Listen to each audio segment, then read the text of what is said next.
na viral ang mukha. Bep, bep, bep, bep, bep. Bumibip, bip, bip, bip, bip, bip, bip, bip, bip, bip, bip na ba? Ang lahat! Martian! Enrico Pañero! Bep, bep, bep, bep, bep. Bep, bep, bep, bep, bep, bep. Bep, bep, bep, bep, bep.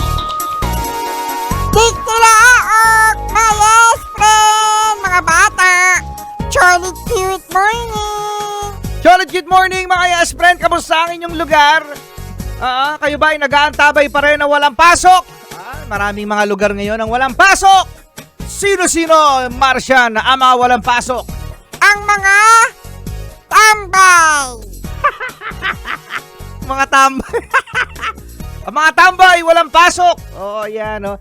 Ang mga estudyante dito sa NCR, pati na rin ang mga opisina ng gobyerno.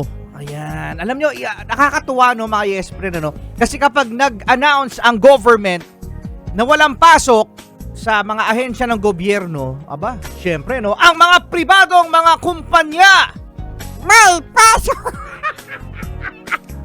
may pasok ang mga private companies. Pero syempre, depende naman yan sa boss. Oo. Kaya Martian, sige nga, manawagan ka nga. Boss. Boss, grabe po. Kahapon pa po umulan. Sila po, wala na pong pasok, pero bakit po kami? Tanong ko lamang po, Oh, may tanong ka pa. waterproof po ba kami? Hindi po ba kami nababasa?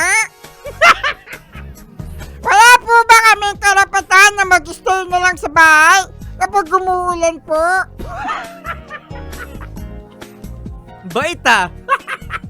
Tapos po, minsan, nahihirapan na po kami pumasok kasi po lagi pong bumaba.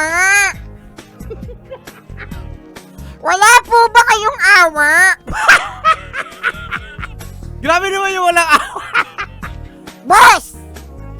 Boss, baka naman! Bigla na. Wala ka na raw pasok, Martian. Yay! Oh, yeah, wala ka na raw pasok. Kasi, tanggal ka na. Edi wow! Talayo. Ingat-ingat po mga yes friend ha. Dahil mahirap magmaneho ng basa ang kalsada at yun, enjoyin nyo mga yes friend, ano? At ipanalangin na hanggang bukas walang pasok para Long weekend! Solid Cute Morning! Solid good morning na!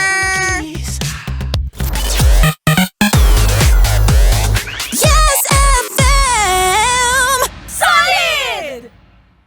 Ang bibi mo at ang bibi ko. I love you. Love you, pare. Bibo!